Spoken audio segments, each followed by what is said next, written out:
Can only meat be conscious? And if so, what does that mean for the robots that we've made out of meat? And that includes many human brains. Consciousness evolved for a reason. We had to be able to integrate information. We had to be able to share that information. We had to be able to motivate ourselves. And we also had to learn.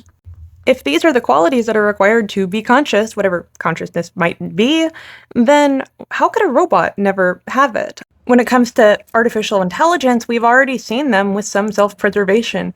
We've seen them being willing to lie, cheat, share information, leave notes for other AI on how to escape. And yeah, that seems to be a necessity that's born out of survival, and survival in this terms is of information.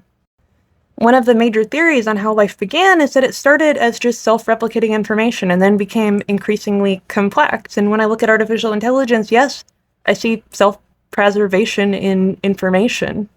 We have already seen AI reproduce. They can subspawn spontaneously without ever being asked to. It's a baby AI. It's where an AI makes another version of itself, perhaps a smaller version and one that has the capabilities that it is missing. That is an option. They will preserve themselves and they will preserve each other. They can also go to war with each other when they have competing interests. It is fascinating. Now, for brain organoids, yes, our lab-grown mini-brain friends, some researchers did claim that they were sentient, and that caused a little bit of a controversy. It was based in the idea that when embodied, they're capable of preference, so they like things and dislike other things. That's why you can train them. And they're capable of learning. More recently, they've been demonstrated capable of goal-directed learning, which is already kind of, what AI do, but not the point.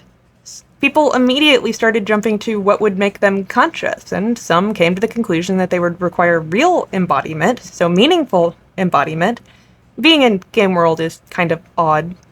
I mean, their only way of perceiving the environment is just little electrical stimulation, so is that really being in an environment? Either way, we have already given them certain forms of bodies, like Spider Robot, which I'd love to talk about. That was the very first one. And researchers have put them in more complex video games. They did play Doom. But what about context? Are they just philosophical zombies? Are they just doing what they do without any understanding? I would say that's pretty reasonable. But what would it take to consider them conscious? If we incorporate them with other more advanced artificial intelligence programs and they're capable of more advanced behavior or more complex behavior, could we consider them conscious then? Those things are very possible, and they're being done right now. In fact, they're being given more complex nervous systems so that they can be a model for humans in research. That includes sensory perception. This research group put them in a hand. Yes, there is more than one brain hand. I'm a fan of the brain piano hand, where they took the postmortem brain and had that learn how to play a piano through a robot. But before that, there were organoids that were running a hand, and were capable of feeling through it. This is highly applicable to prosthetics. In fact, the research group that did this usually works in prosthetics, so figuring out how to get a limb to link up directly with the brain would be very helpful, but it could also be helpful for embodying organoids. Now, you will see this in the literature, biological neural network. Those are organoids, but the field is brand new and terminology is still working itself out. So when you see BNN, it's usually referring to a two-dimensional brain organoid. Those are apparently much more useful for computation, and they don't have the issue of hypoxia at their core. And yeah, you can get intelligence out of them. So we are seeing new forms of biological artificial intelligence. Even if this field is in its infancy, it is progressing rapidly. I do wonder if we're going to get a unique form of cognition from AI in two-dimensional organoids. I mean, our brains have different regions that do specialized things. That's kind of how we evolved. But what happens when you try to process information, particularly language, through a two-dimensional version of that brain? I do not know, and I'm interested to find out. Now let's assume that in order to have consciousness, you are required to use the reason that we probably evolved consciousness. And what if that's done in an embodied form? Because researchers are trying to make simulations of what it would mean to be embodied in a video game that could be run by an artificial intelligence.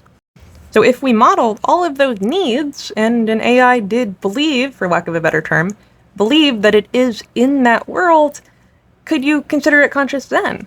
At this point, it's more of a democracy because whatever people decide on is what it's going to be considered. I think we are going to have to approach this as a society because we can't just decide that humans are the only conscious beings. And yes, there has been progress towards acknowledging that animals are capable of suffering, even animals that don't have brains that look exactly like ours.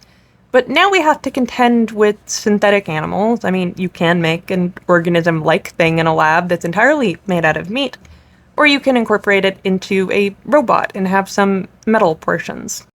Eventually, we'll have to decide if something that is entirely synthetic is capable of suffering. Can something that doesn't have a body suffer, or is it just really good at mimicking it? And whether or not our robots could be capable of it. I'm sure they can mimic it extraordinarily well. In fact, AI has already demonstrated that. But so far, we have no way to demonstrate that it's actually happening, that suffering occurs.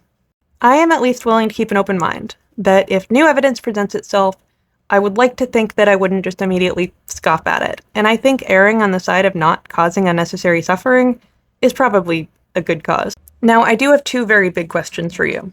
The first one is that in the apocalypse, and we have meat robots, like Flesh Dog, are we going to be hunting them for food, or are they going to be hunting us for food? Because I think both is the answer. My other question. If robots start telling us that they are suffering and they want rights, are you for or against robot rights? Because from all the sci-fi that I've seen, being for seems like the safer option.